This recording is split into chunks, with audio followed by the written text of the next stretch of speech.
Vamos hoje ao capítulo 11. Vamos devagar, mas já estamos progredindo bastante no estudo. Hoje nós vamos estudar então o capítulo intitulado A Caminho da Sublimação.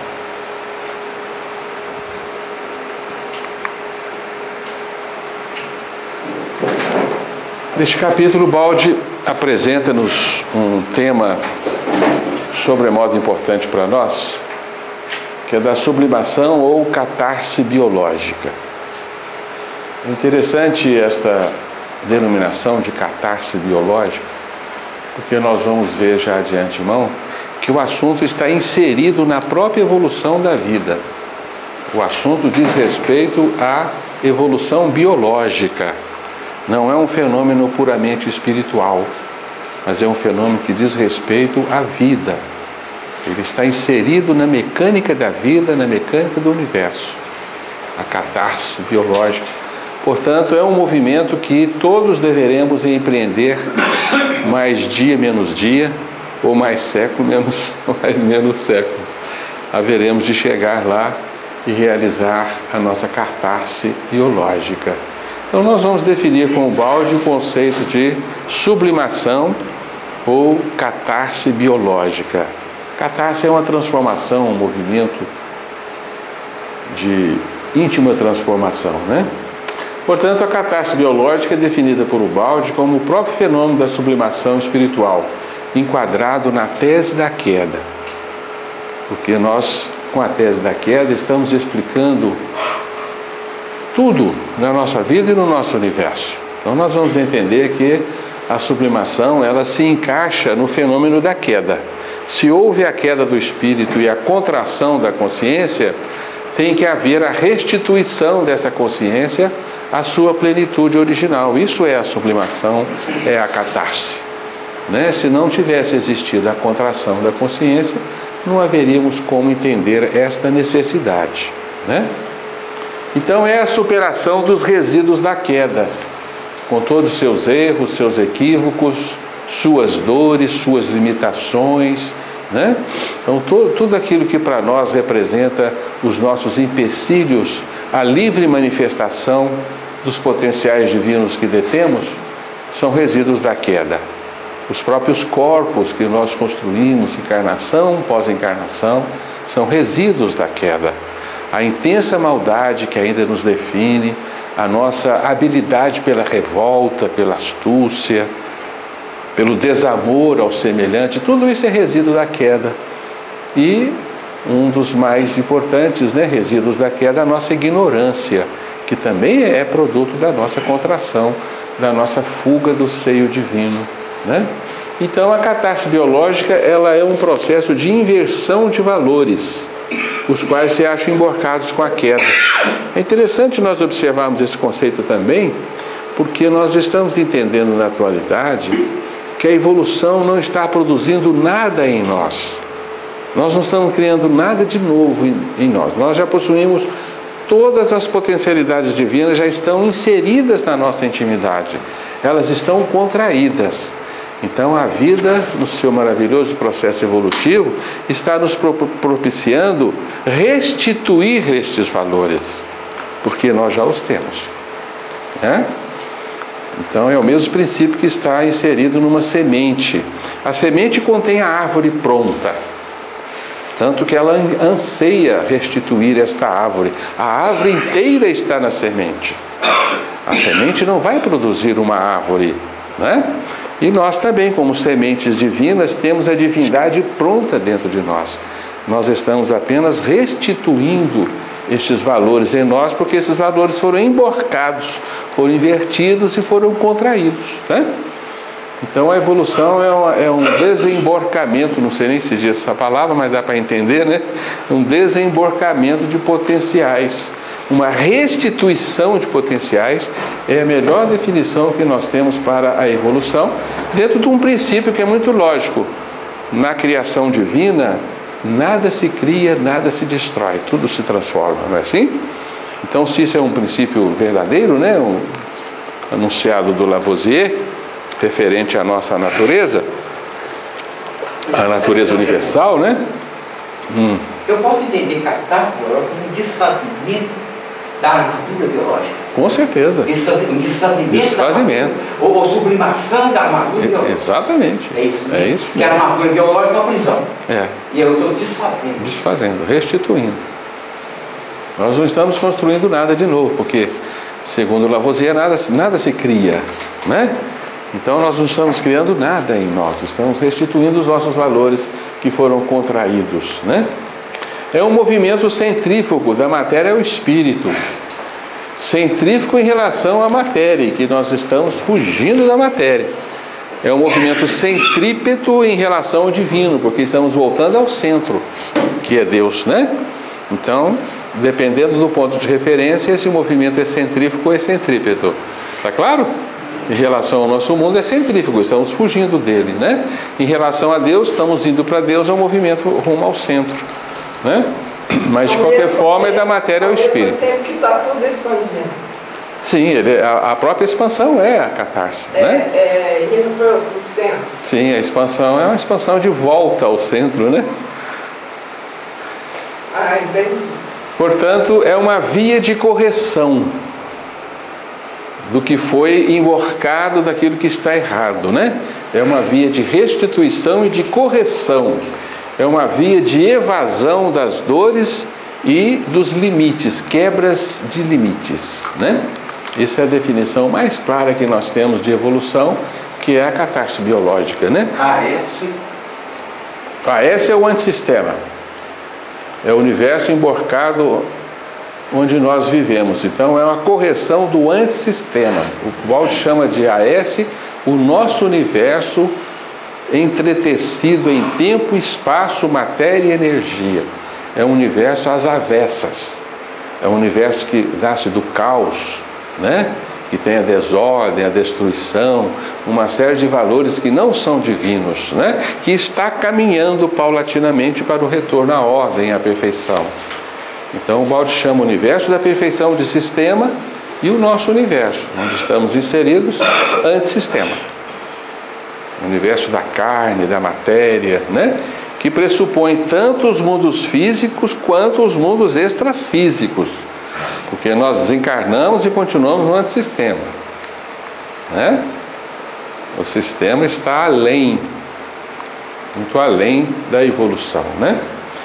Portanto, sublimação ou catarse biológica é um fenômeno de superação da nossa inferioridade. E a inferioridade é produto da nossa queda, né? Conhecemos alguns indivíduos que fizeram essa catarse biológica aos nossos olhos. Eu, pelo menos, conheço dois. O mais importante foi Cristo, né? Que realizou esse movimento.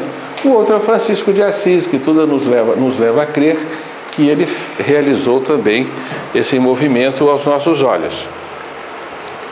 Essa catarse biológica, né? E temos seríssimas razões para acreditar que Francisco de Assis hoje é um cidadão do sistema. Esse retorno a Deus é o Deus transcendente ou é imanente? Nós, é a imanência fundindo com a transcendência, né? O Deus imanente em nós retornando à transcendência. Não né? significa um lugar, né? Não significa um lugar. Não está no incomensurável infinito, não. Não é? Nós não estamos indo para um lugar distante, né? Deus está tão presente aqui quanto em qualquer lugar do universo. Nós estamos caminhando para o não lugar, que a gente não sabe o que é, né? Tá certo? É a inexistência de lugar, de espaço, né? E a inexistência de tempo. Porque a verdadeira eternidade não é um tempo que nunca acaba, é a não existência do tempo. O verdadeiro infinito não é um espaço ilimitado, é a não existência do espaço. Então nós estamos caminhando para esse universo chamado sistema, que é o universo do não espaço, do não tempo, que nós não conseguimos identificar ainda o que seja isso, né? Tá bem? Então isso é a definição de catarse biológica ou sublimação. Este importante movimento é um verdadeiro salto quântico que todos nós iremos efetuar, né? Mas, Jesus, uma pergunta. quando você fala do Cristo, do Francisco de Assis, eles chegaram ao apogeu dessa catarse. Mas todos nós estamos fazendo isso quando a gente trabalha na nossa transformação, não? Claro, todos os dias. Permanente. Sim, até chegarmos. Isso, né? Até chegarmos. Busca essa mudança interior, de conduta, de comportamento, de tudo. Com certeza. Ele está fazendo esse trabalho. Eles têm imposição, né? Evolução, sim. Sim, com certeza. Nós estamos realizando esse movimento todos os dias na nossa existência, né? E este movimento é definido também de uma forma curiosa por uma inversão de valores, porque nós temos uma série de valores em nós que estão invertidos e estão emborcados, como diz o Baldi, né? E nós temos então que fazer uma inversão, um processo de inversão. Quando nós vemos o Evangelho de Jesus, nós observamos isso, que o Evangelho faz essa inversão de valores. Em várias passagens, vários ensinamentos do Evangelho, nós encontramos essa inversão, né? Valores completamente invertidos. E voltaremos a falar disso mais tarde, né? E nós temos uma visão invertida, né? Vários conceitos que trabalhamos com eles são conceitos invertidos. Por exemplo, a criação do nosso universo, a criação da matéria, nós enxergamos como a criação do universo, e na verdade não é. Isso não é criação, né? Isso é um processo de destruição, porque o universo original desmoronou, contraiu, né? Sofreu uma queda dimensional e gerou a matéria. Então a matéria em si, ao surgir nesse universo, não é um processo originário de criação, é um processo de desfazimento de dimensões, né? Nós enxergamos a morte, por exemplo, como um dano, uma perda. E a morte, na verdade, a vida física é que representa para o espírito a morte, não é? Libertarmos-nos da vida física é que é conquistar a verdadeira existência. E a gente vai se lembrando da prece de Assis, né? É morrendo que renascemos, né? É dando que recebemos. Todas essas inversões de valores, né? É isso? Então a evolução está nos propiciando uma recriação, né? Uma restituição, um retorno ao estado originário. E assim estamos entendendo, né? Em que o processo de desmoronamento do espírito gerou invólucros, gerou contenções em nós que agora estão sendo desfeitas, né? É por isso que André Luiz define o nosso corpo físico como a prisão redentora da carne. É uma definição que eu acho estupenda do corpo físico, da carne, né? A carne é uma prisão redentora. E se nós pararmos para pensar nessa definição, nós vamos entender perfeitamente o seu sentido, né? É o que nos prende, que nos cerceia, que nos limita, e ao mesmo tempo está nos favorecendo a libertação de nós mesmos, a libertação da própria carne, né? Então é uma prisão muito bem feita, né? É um corpo que nos constrange, mas nos liberta ao mesmo tempo, em decorrência das constrações e limitações que ele nos impõe. Isso é produto da sabedoria divina, né? O Deus imanente que caiu conosco e está nos ajudando permanentemente nesse processo, né? Portanto, este universo exteriorizado ao nosso redor não é uma realização, é uma ocultação da realidade. Não é a realidade em si, né? É um desfazimento da unidade, da realidade. Não é à toa que o nosso universo é uma imensa penumbra, né? É um imenso buraco negro, é a caverna de Platão, né? Onde a gente só enxerga silhuetas da realidade, né? Então o nosso universo é uma verdadeira, é um imbróglio, né? É uma ocultação da realidade divina. Por isso Deus praticamente inexiste na realidade exterior, né? Tanto que ele pode ser negado. Você nega a existência de Deus porque não vê Deus na realidade exterior. Deus é uma imanência, né? Então o espírito foi sepultado, o espírito foi ocultado neste universo. O espírito nesse universo é uma essência, né? Que você inclusive pode nem acreditar na sua existência, né? Em decorrência desse processo de ocultação. Então, como o Baldi nos explica, nós somos seres invertidos. Fomos criados como espíritos puros, destituídos de vestes feitos de substância divina.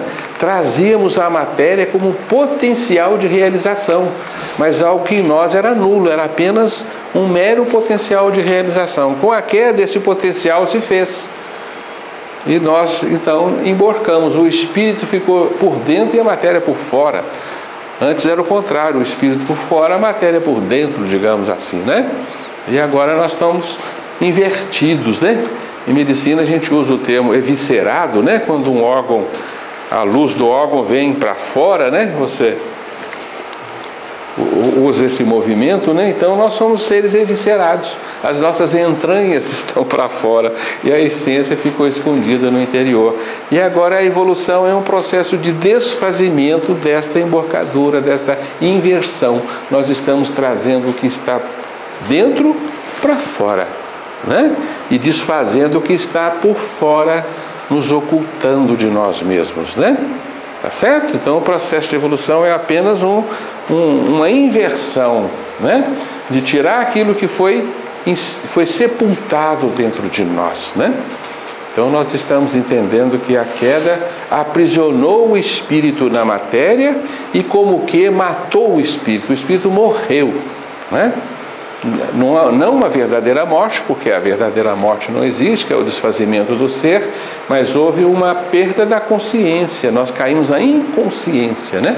O Baldi diz que o eu sou se tornou um eu não sou, e caímos na matéria bruta, matéria inorgânica, onde você praticamente não consegue identificar a presença do espírito, né? Não consegue identificar a presença da vida, que é o maior atributo divino, né? Portanto, a evolução, ela está promovendo uma maceração da matéria, ela está consumindo matéria. Portanto, a ordem do universo é espiritualizar, desmaterializar. Esta é a ordem suprema do universo. O universo grita esta ordenação, e ai de nós se não atendemos, desmaterializar e espiritualizar. Se nós formos observar a nossa evolução ao longo do tempo, estamos em pleno processo de desmaterialização, de espiritualização, de sutilização, não é? Tudo está sendo mais sutilizado. Olha as nossas máquinas, como é que elas evoluíram, né? De máquinas de pedras, de máquinas de ferro, né? De engrenagens pesadas e robustas. Hoje, os nossos aparelhos são cada vez mais sutis, cada vez mais virtuais, né? O toca-disco sumiu, né? Os discos evaporaram, agora são impulsos digitais que você não consegue enxergá-los. O dinheiro também era assim, né? Eram pacotes pesados de ouro, né? Prata, e hoje o dinheiro são impulsos eletrônicos, né? Que aparecem na sua conta quando você digita. Você não vê dinheiro mais, né? Então as coisas vão se sutilizando na própria evolução humana, né? Portanto, estamos vivendo uma verdadeira inversão de valores. Morrendo é que se nasce para a vida eterna, uma das frases da prece do Santo de Assis, né? Mostrando-nos essa inversão. Maia, né, com os orientais, a grande ilusão, né? A grande Maia, segundo os orientais. E a gente chega ao ponto de achar que é o único que existe, né? Que só existe a matéria, né? É uma prova de como somos cegos, né? É a única que não existe. Mas não É só estar, né? É a única que não existe, é uma grande ilusão, né? Portanto, sublimação é inversão de valores. Isso está bem claro para nós, né? Ela não está criando nada para nós, né? Como realizarmos essa importante e necessária sublimação em nossas vidas? A vida, na sua sabedoria, está nos orientando para que ela se realize, ainda que a nosso contragosto, né? Porque ela possui ferramentas infalíveis. A dor é uma delas, né? A dor é infalível, não é verdade? Mas existem muitas outras ferramentas que estão trabalhando em nós para que a gente possa chegar a essa catarse biológica, essa sublimação, né? Algumas delas dependem da nossa vontade, porque nós temos o livre-arbítrio. Mas nós não podemos estar iludidos. Essa sublimação não se faz sem renúncia, sem dor, sem sacrifício, né? O próprio Cristo nos mostra isso. Ela não se faz sem o Calvário, infelizmente, né? Porque ela nasceu de uma grande revolta. Então ela somente será feita mediante o peso de sacrifícios de nossa parte, né? Então o balde nos diz, somente pela paixão se conquista a sublimação. Renúncia, desapego à forma, né? Que para muitos é um dano, né? Parecerá morte desapegar-se à forma, mas nós temos que desapegar a tudo que é forma. Tudo que tem aparência exterior não nos serve, né? Não são valores genuínos, né? São valores temporários. Então nós temos que nos apegar a tudo que é imponderável. Tudo que é imponderável é que é genuíno, não é assim? É o que ladrão não rouba, a traça não corrói, ferrugem não consome, né? E é o único valor que de fato nós detemos são os nossos bens imponderáveis, né? Precisamos da dor. Sem a dor não há o processo de sublimação, né? Não há como nós nos evadirmos das ruínas de nós mesmos sem a dor. É inútil debater-se. Não há outra via que a do Calvário para atingir-se a redenção, e cada qual tem que percorrê-la por si mesmo, né? Esse movimento se chama redenção também, né? Se nós formos ao dicionário e pesquisarmos o que é redenção, todos os dicionários definem redenção como salvação, né? Como resgate, como retirar alguém de uma aflição, de uma situação danosa. Isso é salvar, resgatar, redimir, né? Esse termo, ele surgiu numa época que o homem vivia, era legal viver em cativeiro. Então a salvação, a redenção dessa época lembra-nos de cativeiro, que é o estado que nós nos encontramos diante dessa matéria, submissos, sujeitos, cativos, né? A essa imposição material transformista que nos leva de um polo ao outro, nos causando sofrimento. Então isso é um cativeiro. Sim. É a redenção de hoje. Os termos de antigamente, da Palestina antiga, era senhor, servo, cativeiro, né? Próprios de quem é escravo. Então, a própria forma de nos dirigir a Deus era senhor, que Cristo apropriou, que deu uma nova visão, chamando de Pai. Até então era somente senhor. A relação de Deus com a criatura era senhor e servo. Podem ler no Antigo Testamento, vocês vão ver servidão. É verdade. Servir ao Senhor, né? Servir e temer, né? Meu povo que teme e serve. Agora o Cristo é diferente. A questão do Pai mudou a condição de Pai e Filho, né? Sim. É por isso que hoje nós estamos entendendo que a nossa vida na Terra não é mais uma simples escola de educação dos nossos espíritos, né? Nós estamos entendendo hoje as nossas vidas na Terra como quem vive num regime de prisão. Portanto, a Terra é muito mais um reformatório do que uma escola propriamente dita, né? É um reformatório de espíritos rebeldes. Então, a Terra é uma prisão, é um hospital, é um reformatório. Deixou de ser um lugar aprazível, como seria de se esperar de uma escola, né? Porque a escola não faz parte, né? O regime da dor, da escravidão, do servilismo, né? Como seria de pressupor-se, né? Então, se nós partíssemos de uma criação de seres ingênuos, simples e ignorantes, não há porquê nós estarmos subordinados a um mundo de aflições, de dores, né?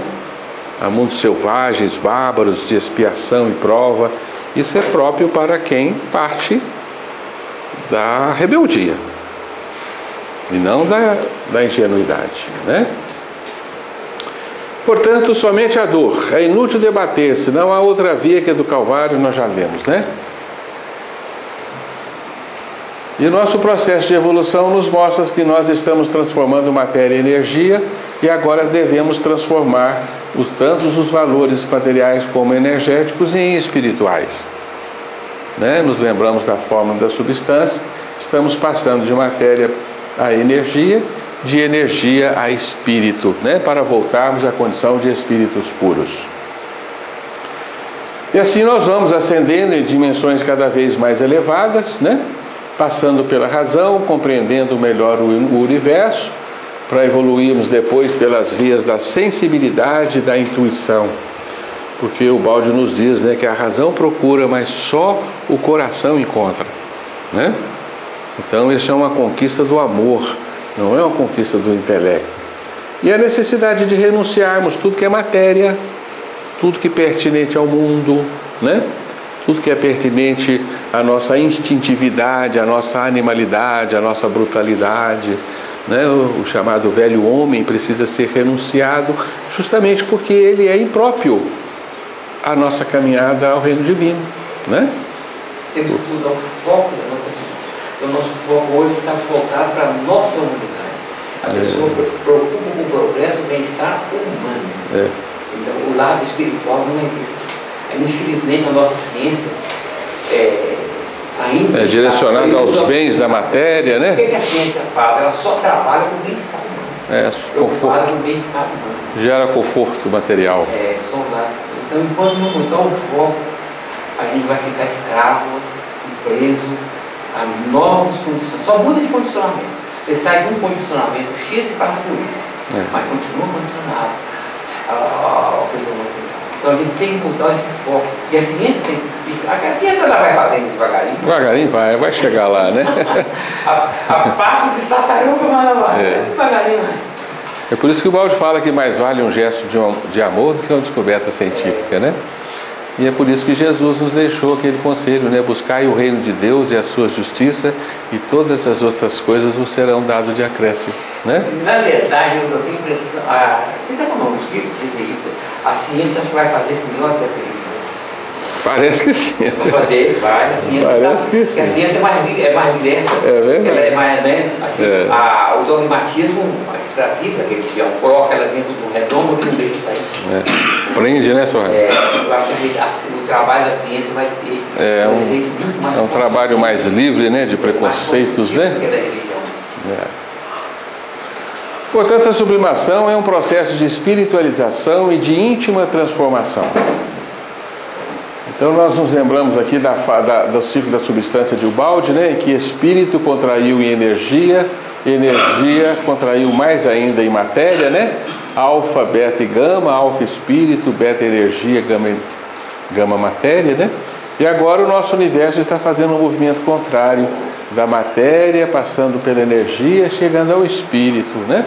Então essa é a fórmula que estamos percorrendo hoje, passando então de matéria a energia para espírito, né? Que é o fenômeno da espiritualização do ser, em que nós nos transformaremos em alfa puro, espírito puro, né? É o espírito desvestido de qualquer envoltório, né? E nós, então, estamos vivendo intensamente esse processo de espiritualização. Ai daquele que não se investir na sua espiritualização. Ele estará, então, andando na contramão da ordem universal, né? Que é espiritualizar-se. Então, estamos na fase de reabsorção da forma em Deus, da matéria no pensamento, do mutável do eterno, do múltiplice no uno, da periferia ao centro, né? Portanto, uma inversão de todas as qualidades da matéria. É uma espiritualização da matéria, é uma transformação de matéria em espírito, né? É um conceito interessante porque não pressupõe a destruição da matéria. Não podemos eliminar milagrosamente a matéria da sua existência. Nós podemos absorvê-la, transformá-la, espiritualizá-la, né? Transformar todo o seu potencial, né, de contenção em potencial espiritual. Então é um processo de íntima transformação de valores, né? Lembrando-nos que nós, ao sairmos do reino de Deus, nós recebemos a herança paterna, né? Pedimos a nossa herança e fomos embora. Então tudo que tínhamos para ganhar de Deus já ganhamos. Nós apenas transformamos este potencial em matéria, um resíduo inútil, né? Que nos prende, que nos maltrata, que agora tem que ser desfeito e retornado ao seu estado de origem, ao seu estado de espírito. É um processo de descongelamento da matéria, dinamização do espírito. E para isso, né, nós estamos sutilizando todos os nossos meios de expressão na vida, inclusive a luta. A luta está sendo sutilizada, né? Já não é mais uma luta de armas, de enfrentamento, né? Corpo a corpo, né? Nós já não empunhamos espadas, né? A luta hoje é uma luta de astúcias, é uma luta de inteligências, é uma luta psíquica, é uma luta nervosa, né? É luta de botões, não é isso? Verdadeiramente uma luta de botões, né? Embora com grande potencial de destruição, né? Nós vemos hoje, por exemplo, que a luta altamente tecnológica permite que o sujeito lute numa confortável poltrona dirigindo aviões não tripulados, né? E ele não tem a mínima necessidade de se expor, dali mesmo ele joga bomba, né? Então está havendo uma sutilização de armas e meios, né? É também um domínio de forças espirituais, porque o nosso universo, ao se contrair, ele gerou forças incontidas, forças indomáveis, que estão sendo também paulatinamente dominadas pelo Espírito. É um processo de unificação em que nós vamos reunir a dispersão universal na unidade original. Então é um esforço de união e fusão de esforços e interesses de todas as áreas, né? Então é preciso estarmos atentos a esta outra ordem universal imperiosa que nos leva à sublimação, que é a unificação. Esta é a ordem, né? Então, se você puder se unir, você estará obedecendo a esta ordem. Unir em todos os sentidos, né? Pressupõe você fazer contato com o vizinho, né? Ser simpático com aquele que lhe parece antipático, criar relações, né? Abrir-se ao interrelacionamentos, em vez de se fechar, né? Porque hoje vivemos uma vida bastante restrita nos nossos lares, costumamos achar que da porta para fora nada nos interessa, né? Nas nossas sociedades modernas, mas a ordem é unificar-se. Está aí o WhatsApp, né? Que não nos deixamos, não me deixa falar que isso não é verdade, né? O WhatsApp é uma fantástica ferramenta de embasamento de uniões, né? Você vai criando grupos e vai unindo. É lógico que você fica um pouco meio disperso em meio de tantas redes de entrelaçamento, mas é uma ordem, né? Que a tecnologia está nos servindo, né? A unificação, a criação de interesses comuns, de fusões, né? Porque sem fusão nós não chegamos a Deus. Se não nos fundirmos entre nós não chegaremos à sublimação, não chegaremos a Deus, porque ninguém vai a Deus sozinho, né? Se você chegar lá sozinho, Deus vai te perguntar: cadê seus companheiros? Cadê seus familiares? Volta lá, mergulha no inferno de novo, vai buscá-los, né? Porque não se pode espiritualizar-se e ao mesmo tempo manter o nosso individualismo. Então temos que fazer morrer o nosso individualismo, né? Então nós estamos nessa ânsia por nos libertarmos, por refazermos a nossa natureza original, retornarmos à essência com a qual fomos criados. Daí nós estarmos movidos por um dinamismo febril, né? A evolução é um dinamismo febril, é uma febre que agita todo o universo, toda a vida, e nós estamos imersos nessa febre de ascensão, né? Que tirou vocês de casa hoje, né? Do soninho depois da tarde, né? E os trouxeram aqui, esta febre interna, né, Carlos? Tirou você lá do seu comodismo, né? Você está obedecendo a esse dinamismo febril que responde à nossa ânsia por libertar-se, em pressa por reconstruir o espírito. Então a vida está nos promovendo esse movimento, é um movimento favorável do universo, é um movimento que nos satisfaz, porque se nós resistirmos a este movimento, nós encontraremos insatisfações, encontraremos, mais do que isso, dores e angústias, né? A angústia de quem se detém é muito grande, né? Então nós temos que obedecer a essa ânsia de crescimento, essa ânsia de espiritualização e de libertação. Ai daqueles que não atendem a estes apelos, que são surdos a estes apelos, né? A dor dele é maior, com certeza. O ferrão que ele vai precisar é mais doloroso. Mas os acontecimentos também, A vida também irá lhe constranger a isso, né? As dificuldades serão maiores, né? Porque tem pessoas que já não podem nem falar de Deus para elas. É verdade, mas ela vai chegar lá também, né? Cada um vive o seu momento, né, Ângela? E bom nós estarmos investidos nesse processo de transformação, né? E estamos observando que quanto mais evoluímos, maior também é a nossa velocidade de progresso. Isso é interessante e animador para nós, né? A velocidade está aumentando à medida que a gente evolui, mais depressa nós evoluímos. Portanto, a evolução nos seus passos iniciais caminhava a passos de tartaruga, né? Hoje ela caminha a passos de lebre, né? E já nós estaremos caminhando na velocidade dos jatos e dos foguetes e muito mais, né? Porque a gente vai acelerando e dando-nos um embalo de tal forma que, à medida que evoluímos, a evolução se processa num ritmo muito mais acelerado. Basta observarmos a nossa humanidade. Olha a Idade Média, como que a evolução humana foi lenta, né? Pouco se progredia num amontoado de 1000 anos. Hoje, olha o século XX, né? Que fantástico progresso o homem realizou, né? Num mesmo período, né? Um período de 100 anos, houve uma evolução muito maior do que em 2000 anos, né? De forma que olhamos para o futuro e vamos enxergar também uma paulatina aceleração do processo evolutivo que irá nos levar cada vez mais a aproximarmos-nos dessa catástrofe. Por isso hoje a gente considera que não está longe o nosso momento de sublimação. Não está tão longe quanto pensamos, porque costumamos colocar isso lá no horizonte de milhões e milhões de anos pela frente. Não é assim, está bem próximo de nós, né? Jesus falou que o reino de Deus está próximo, né?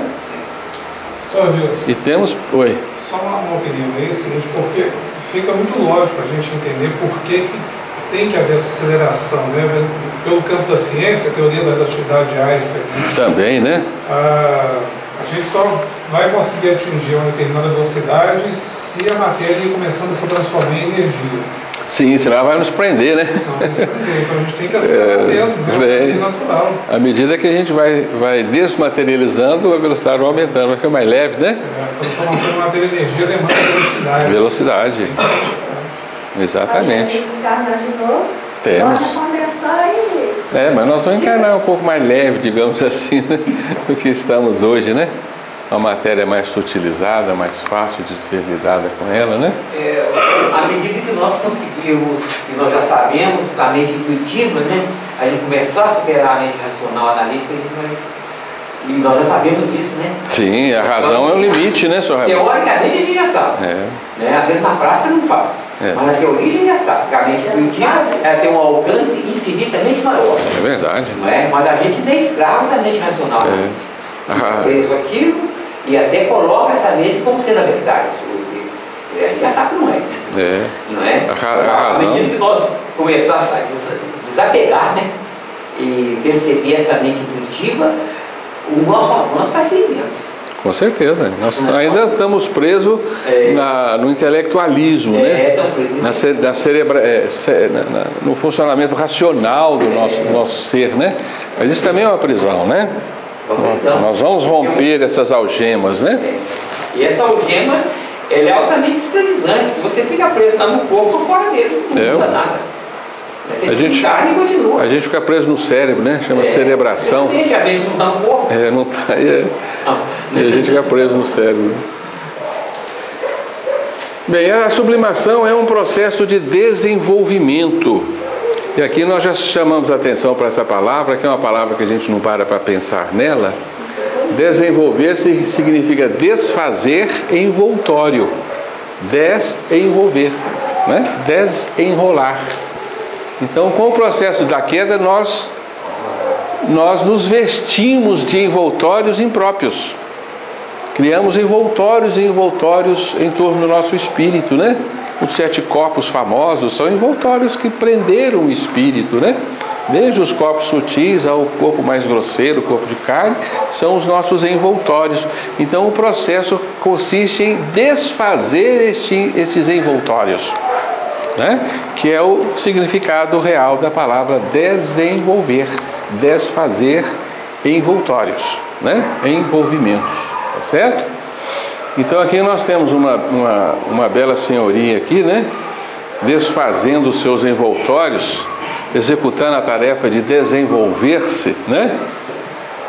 Talhando-se com o martelo e... como é que chama isso aqui mesmo, né? A talha que chama isso? Talhadeira, né? E eu me admirei dessa imagem porque ela tem um erro muito grosseiro. Vocês estão vendo um erro que tem aí nessa imagem? Eu olhei para ela e pensei, gente, esse negócio não está muito certo, não. Vocês não vão descobrir, não, porque é pegadinha, sabe? Não, é pegadinha. É porque ela está muito serena. Isso dói. Tirar o envoltório dói.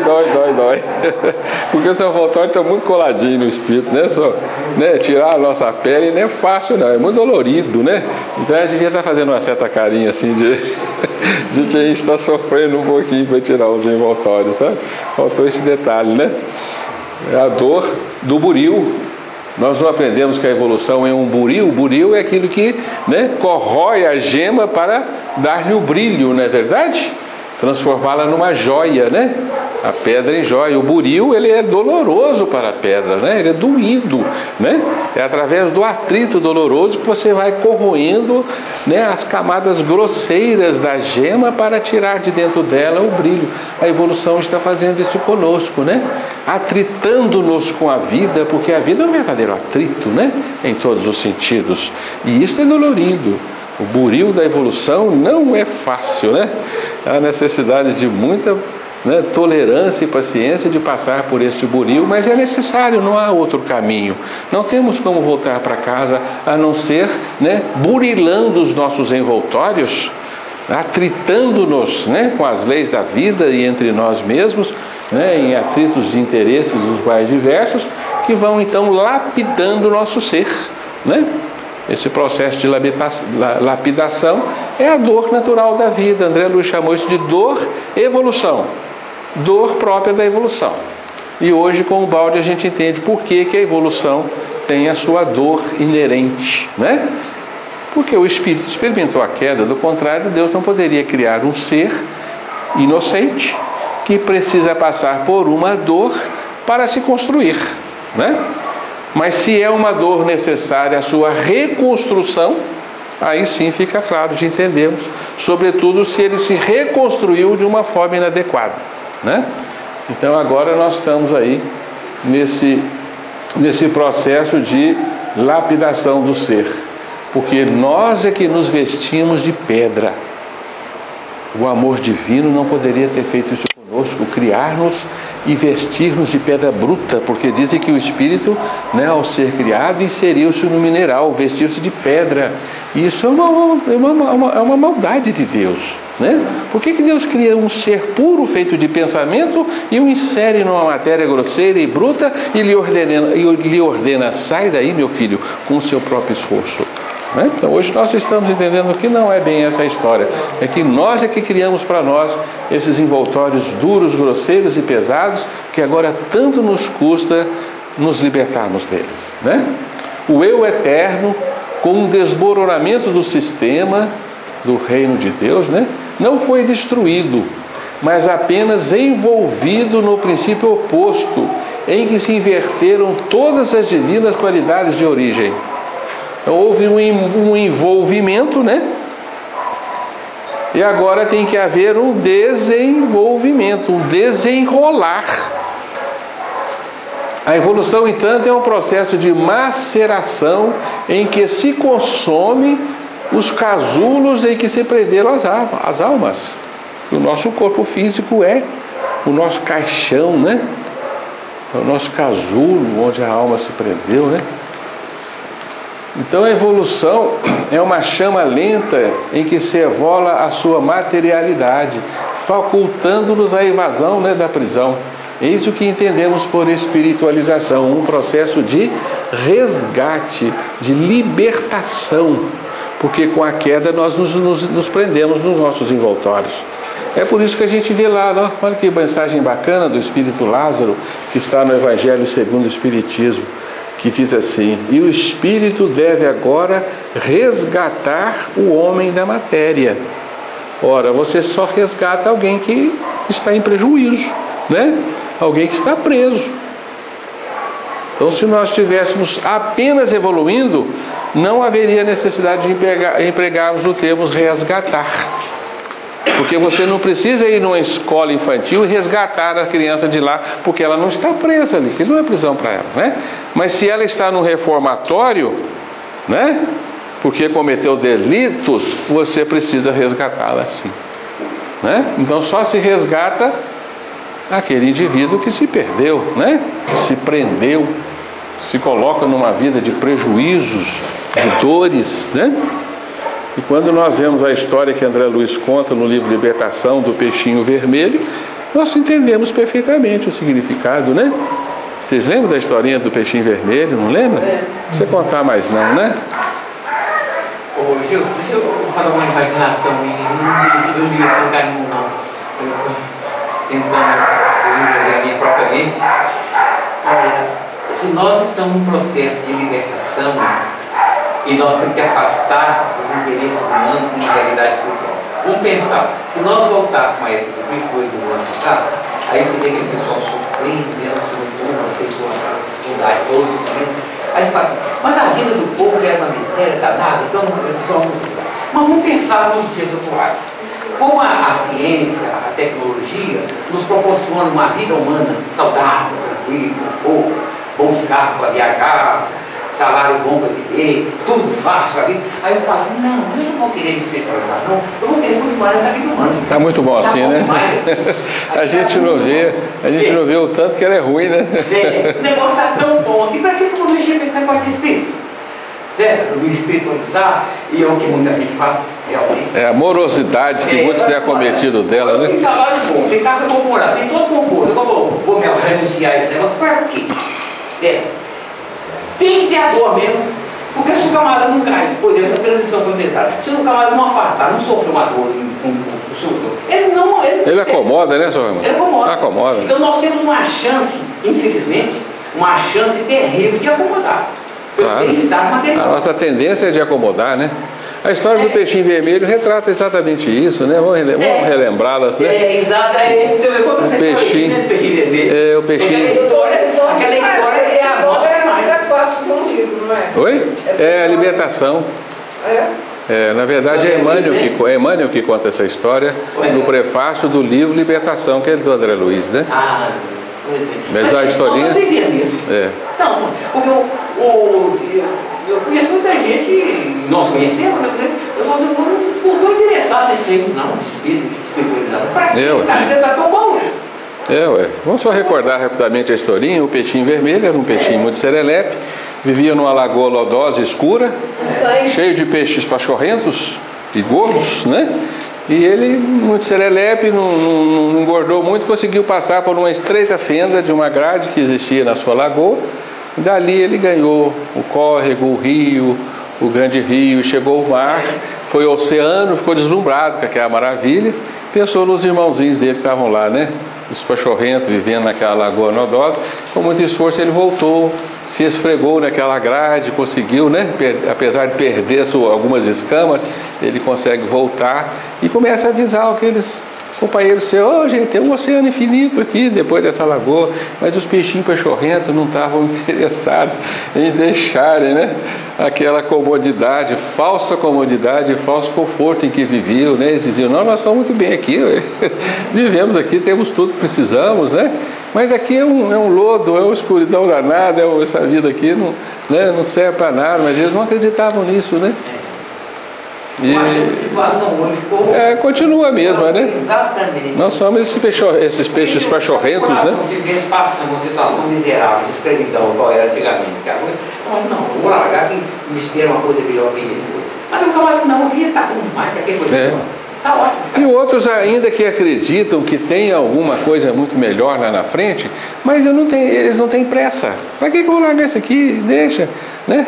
Tem muitas encarnações para frente para eu, né, me sacrificar e sair daqui. Não, vamos deixar a vida rolar, né? Vamos aproveitar o que ela tem de bom. É a lei de saturação. Tem, porque vem a vida com o seu ferrão e cutuca o sujeito, né? Vem a dor e tira ele da comodidade, né? Quer queira ou não, ele vai sofrer o impositivo da dor, porque a vida tem pressa, né? Podemos dizer que Deus está aflito por nosso retorno, como um pai que verdadeiramente ama o seu filho e quer vê-lo de volta ao seu regaço, como a gente fica aflito quando os nossos filhos saem, né? E a gente fica naquela aflição para que eles voltem. Portanto, Deus está aflito e nós temos pressa de voltarmos, né? Sublimação é fenômeno de evolução biológica, como nós já afirmamos, né? E o balde nos acentua isso para nós. É preciso queimar-se no fogo da própria dor, queimar no fogo da própria dor as escórias da forma que nos encarcera. Olha que frase contundente para nós, né? É preciso queimar no fogo da própria dor as escórias da forma. As nossas formas são escórias. Os nossos corpos, apesar de serem, né, entidades muito bem boladas, né, arquitetadas dentro de uma inteligência, é uma escória do Espírito. O Espírito não nasceu para isso, né? Então, se nós temos hoje um corpo condizente com as nossas necessidades, isso é reflexo da bondade divina para conosco, né? Não é à toa que Emmanuel nos fala que cada encarnação deste é um perdão de Deus. Cada encarnação nossa aqui na Terra é um perdão de Deus. Olha que frase também contundente, né? É um perdão. Só se perdoa quem tem falta, gente, né? Então todos nós somos espíritos faltosos, porque cada encarnação é um perdão de Deus, né, para com as nossas faltas. Então aí a gente entende o buril evolutivo, né? O buril da evolução fica muito bem compreendido. E por que ele é assim, né? Ficamos satisfeitos por entender assim, né? Pobres seres periféricos, invertidos, somos nós, estamos na periferia, estamos invertidos, apegados à forma, porque não sabem sentir uma vida mais profunda, agarrados a uma existência de penas, famintas de felicidade, alimento escasso em nosso mundo, fogem da sublimação e a condenam por lhes parecer alucinação, né? Anulação, tá escrito errado, né, gente? Desculpa, viu? Anulação, tá invertido, né? Aqui também agarrados, tá faltando um E aqui, né? Anulação tá invertida, deve ser por isso, né? E não retorno a esta. Isso aqui é o balde nos falando, gente, né? A visão de Ubaldi de nós, seres, pobres seres periféricos, né? Que vivemos uma vida invertida, pegados a essa forma que é uma ilusão, né? Que além de ilusão nos é um grande problema, né? E nós não sabemos sentir a existência de uma vida profunda, né? A vida lá fora, né, Sr. Raimundo? Né? Ficamos aqui acomodados, ao mesmo tempo sentindo essa fome de felicidade que temos, né? Alimento escasso no mundo. E ainda assim fugimos da sublimação, que é a porta de entrada à verdadeira vida, né? A verdadeira existência, a felicidade real. Essa é a porta estreita que Jesus falou, né? E nós fugimos dela, por incrível que pareça, né? Então não há outra via que a renúncia da dor, e cada qual tem que percorrê-la por si. Quem vencerá? As seduções do mal, o horror ao sofrimento ou o grande anseio da alma? O grande anseio da alma vencerá. Queiramos ou não, ele será no fundo vitorioso, né? Ele irá superar a miragem traidora da carne, né? Da matéria, porque essas comodidades, né, Sr. Raimundo, são miragens traiçoeiras para o espírito, né? Elas não produzem a verdadeira felicidade, porque o espírito não foi criado para elas, né? Então é uma ilusão que o espírito vive, que ele vai encontrar a felicidade nas realizações físicas, né? Nas realizações da matéria, na aquisição de bens, né? Na satisfação dos apetites instintivos, o apetite gástrico e genésico, né? Que muitos acham que a felicidade é isso, né? E são verdadeiras miragens, são ilusórias além de traidoras, porque produzem sofrimento e não felicidade, porque não é a nossa natureza, né? Então, a palavra de ordem é superação. Nós temos que caminhar e superar todo o nosso constrangimento. E o balde nos diz: o caminho é longo, a criatura está retida entre as engrenagens de duas imensas rodas, trituradas pelo atrito dos seus dois movimentos contrários, sistema e antissistema, né? A vida real e a vida ilusória, o universo divino e o universo físico. São duas engrenagens que elas andam invertidas e nós estamos em meio a elas, né? O dinamismo é febril e tudo parece esboroar-se, justamente porque a vida está possuída de uma ânsia por construir. Por isso ela se apressa em libertar-se por toda parte das acanhadas fórmulas do passado. Tudo tende ao progresso e à superação. É o reflexo, então, dessa ânsia que a vida tem de nos resgatar, de nos levar à plenitude, né? Porque a vida olha para nós e se apieda das nossas misérias, das nossas limitações, das nossas dores, dos nossos apegos a falsidades, né? E nós precisamos, então, superar isso tudo. Portanto, a vida tem pressa em fazer-nos seres felizes. Porque costumamos dizer que nós somos criados com uma condenação. Todos nós fomos criados condenados à felicidade. Essa é a máxima herança divina, né? Então, essa condenação é inevitável. Nós vamos ser felizes e vamos ser plenos, né? Porque isso é da genética divina, está no DNA de Deus, digamos assim, né? Ser feliz é próprio do DNA de Deus, né? O mundo está lançado vertiginosamente na direção do transformismo evolutivo com uma intensidade e rapidez cada vez maior. É por isso que a gente vive a ilusão de que cada vez está indo mais depressa, né? Está passando mais rápido, né? Faz parte dessa febril agitação da vida que quer nos impulsionar. Então nós temos que caminhar.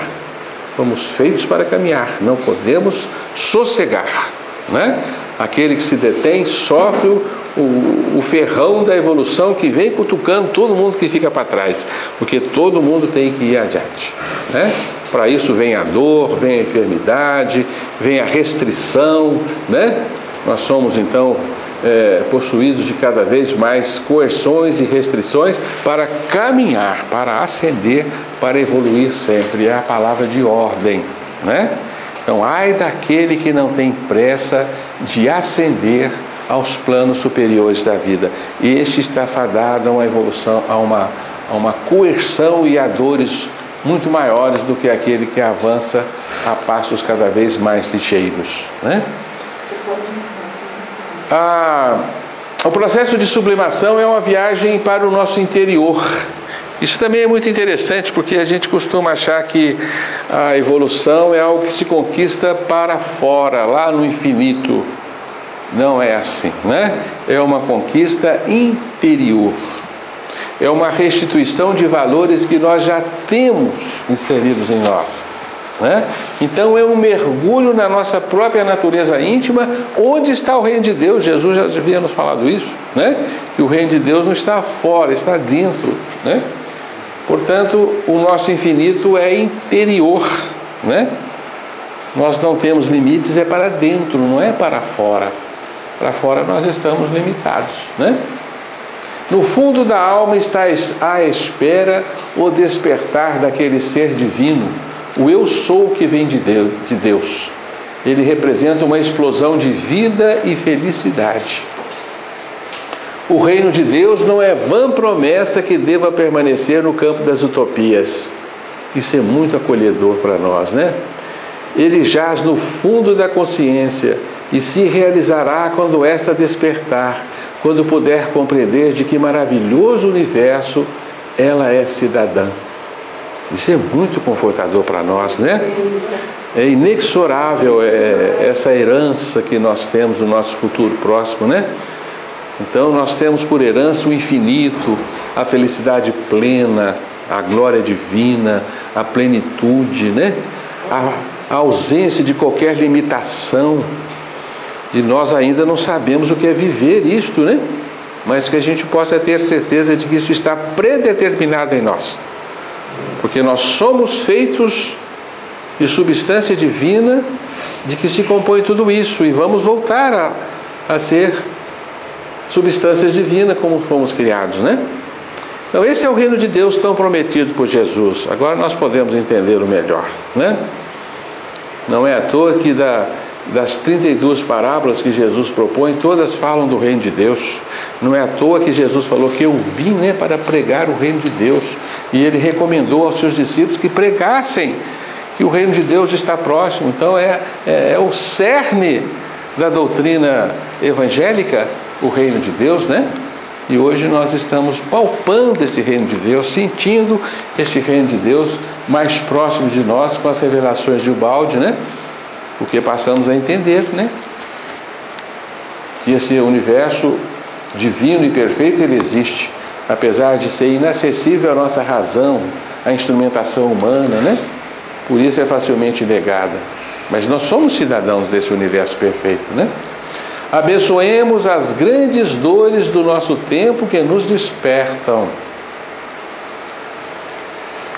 Portanto, como os grandes místicos fizeram, essa caminhada ao reino divino que está em nós, não pressupõe nós nos afastarmos, rejeitarmos violentamente as nossas dores, mas abraçarmos-nos a ela, porque a dor é um grande veículo que há de nos libertar, né?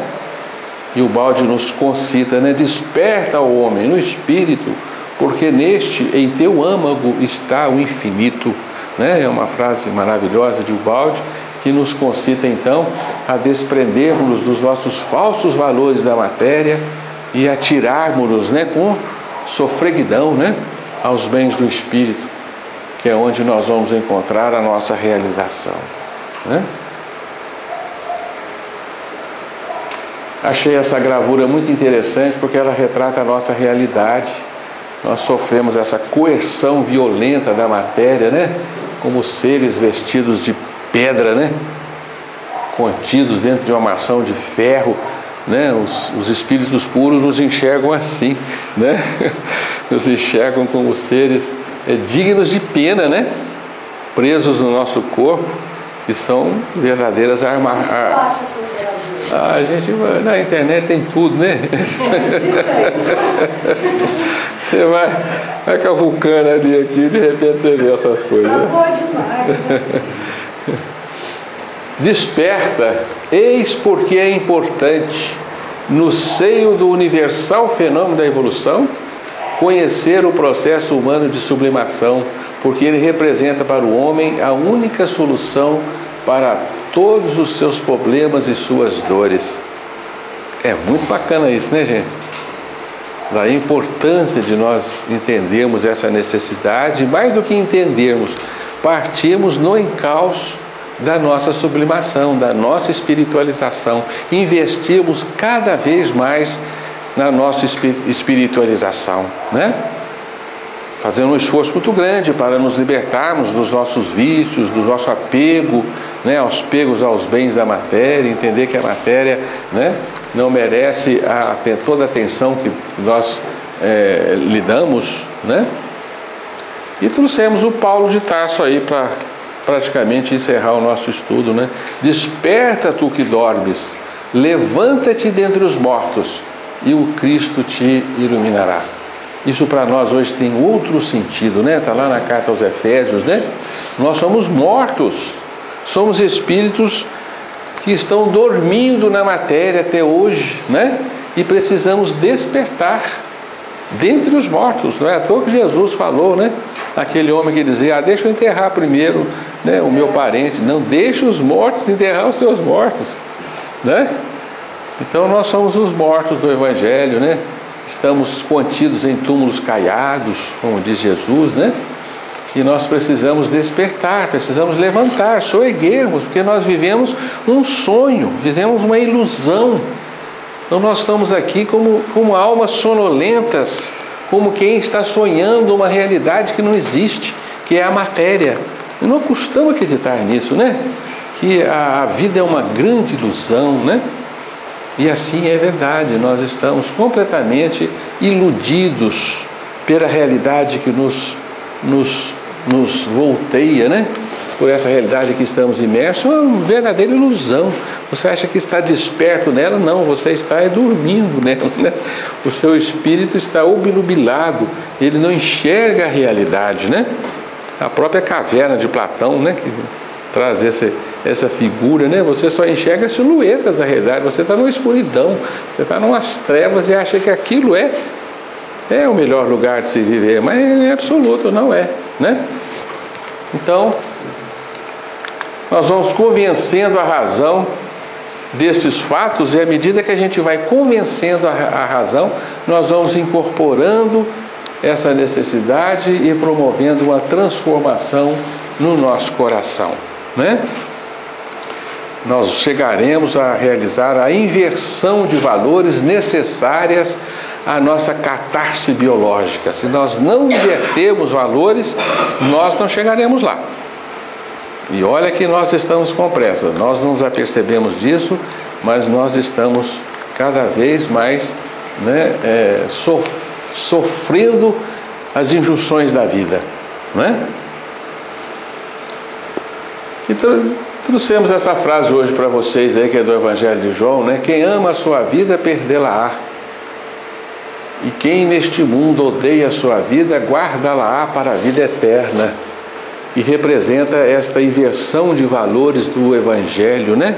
Que a gente não entende sem o balde. Por que amar a nossa vida na matéria, se ela foi instituída por Deus como um processo natural para nós? Não haveria porquê, não é? Deixarmos de amar a nossa vida na matéria. Então nós temos que desapegar da matéria, né? Temos que nos aborrecer, odiar a nossa vida na matéria, como fez Francisco de Assis, né? E entender que a vida na matéria, além de uma grande ilusão, é um imenso equívoco do espírito. Nós não fomos criados para isso. Portanto, é preciso desvestirmos-nos dos interesses da vida física para retornar à verdadeira vida, que é a vida do espírito puro, né? Por isso Jesus disse, né, que quem quiser a sua vida perde. Quem doar a sua vida por amor é que vai restituir a sua verdadeira vida, né? Uma completa inversão de valores, e é uma lei antibiológica, né? Porque a lei biológica é defender a sua vida, amar a sua vida a custo de tirar a vida do outro. Esse é o regime biológico que estamos imersos, mas esse regime não é adequado ao espírito, ele é antidivino, por isso ele é anti-evangélico, né? Você não pode tirar a vida do outro para sustentar-se. Não é lícito explorar o outro para alimentar-se, né? Nós temos... Quem ama a sua vida, perdê-la-á, o envolve a carne, o físico. Se você ama a sua vida na matéria, você perde a vida do espírito. Se você odeia a sua vida na matéria, você terá a vida do espírito. Esse é o significado profundo, né? Tá certo? Então você tem que se munir de um desgosto pela vida na matéria, convencido de que você não foi feito para isso. Porque se você ama a sua vida matéria, você se apega à matéria, se apega ao seu corpo, você não tem a verdadeira vida. A única coisa que a gente fica meio assim, essa palavra odeia, né? É forte, né? É muito forte. A gente pode entender isso, talvez a expressão está aí, mas a ideia, a vontade, porque talvez não seja isso, odeia. É claro, porque senão... Porque reconhece. Essa palavra aí, ó. E quem nesse mundo reconhece a função da vida na matéria. É verdade. Reconhece a sua transitoriedade, né? Vive a vida com desapego, mas com respeito, porque senão você se suicida, você destrói a sua vida, né? Isso não é odeia. Mas é apenas... Compreender que a vida só existe... São questões de tradução, talvez, né? Só existe em função da vida espiritual. que quando foi escrito, existia pouquíssimas palavras. Atualmente, existem mais palavras para traduzir melhor, né? Só podia ser escrito assim. Mas nós tiramos a essência disso, né? Não vamos apegar ao... Mas não deixa de ser uma palavra forte, até fora de contexto. Porque... A gente entende agora o significado, é o que basta para nós, né? Tem um estudo do Haroldo Dutra. Oi? Estudo de quê? Haroldo. Ele diz que na língua hebraica ele utiliza esses opostos para enfatizar alguma coisa. Sei. O contraste, né? O contraste, está explicando aquele que não odeia pai e mãe, né? Ele fala que isso é aquele que, por exemplo, ele tem que dar uma preferência à vida espiritual à vida material. Então, é esse contraste da língua hebraica que é usado por Jesus para enfatizar algo mais importante. Uma observação interessante, né? A gente não pode apegar ao pé da letra, né? Mas é bacana, é muito bacana. Então nós estamos terminando o nosso primeiro estudo, né?